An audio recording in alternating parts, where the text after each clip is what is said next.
आईनी और कानूनी फैसला किया। ये देखे बगैर कि किसकी हार हुई है, किसकी जीत हुई है, कि आया अपोजिशन जो कह रही थी वो हो गया या हुकूमत जो डिमांड कर रही थी वो नहीं हुआ। इसको देखे बगैर आगे ज़रूर बढ़ना चाहिए और ये देखना चाहिए कि आज का फैसला, मैं सुप्रीम कोर्ट के हवाले से कह रहा हूँ, मैं जजेस के हवाले से कह रहा हूँ, इंडिविजुअल वो अलग बात है कि जो लोग अपोजिशन में हैं वो कहेंगे हमारी जीत है, जो हुकूमत में हैं वो इस सिलसिले में अपनी हार मान रहे होंगे, लेकिन जो सुप्रीम कोर्ट ने फैसला किया वो 22 करोड़ लोगों की नुमाइंदगी के साथ साथ आइन और कानून की नुमाइंदगी की, और ऐसा फैसला दिया जो आइन और कानून के लिहाज से बिल्कुल जो है वो मुत्तफ़क़ा सामने आया। आपने देखा कि पाकिस्तान के माहिरीन कानून, जो बड़े बड़े माहिर कानून हैं, यहाँ तक कि खुद अटॉर्नी जनरल ने भी इस बात की जो है वजाहत कर दी कि जो रूलिंग दी गई थी आपके 69 जो रूलिंग दी गई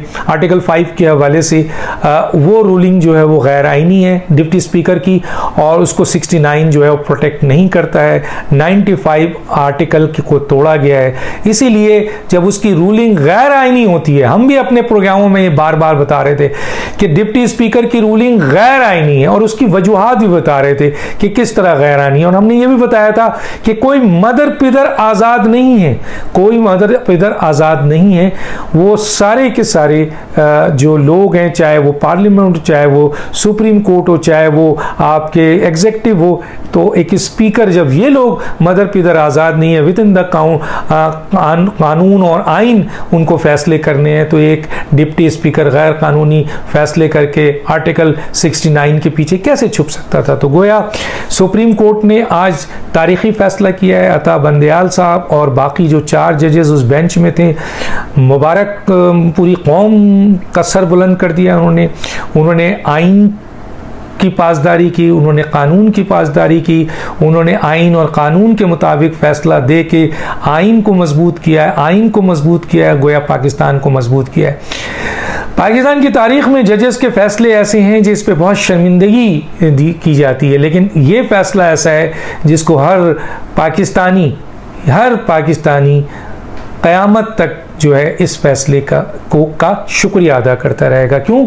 क्योंकि ये फैसला किसी के ख़िलाफ़ नहीं है और किसी के हक़ में नहीं है, बल्कि ये फैसला आइन की पासदारी के लिए है और आइन के मुताबिक दिया गया है। तो ये तो मुबारक बात पूरी कौम ऐसे जो जजेस हैं उनको दे रही है। बिलखुसूस मैं ये समझता था, और मेरे एक बहुत अजीज़ दोस्त हैं लाहौर में, वो हमेशा मुझसे ये कहते थे जब मैं डिस्कस करता था कि ये फ़ैसला जो है वो चीफ़ जस्टिस आए हैं तो ये कैसा फ़ैसला देंगे, क्या नज़रिया ज़रूरत की तरफ जाएंगे या दबाव में देंगे।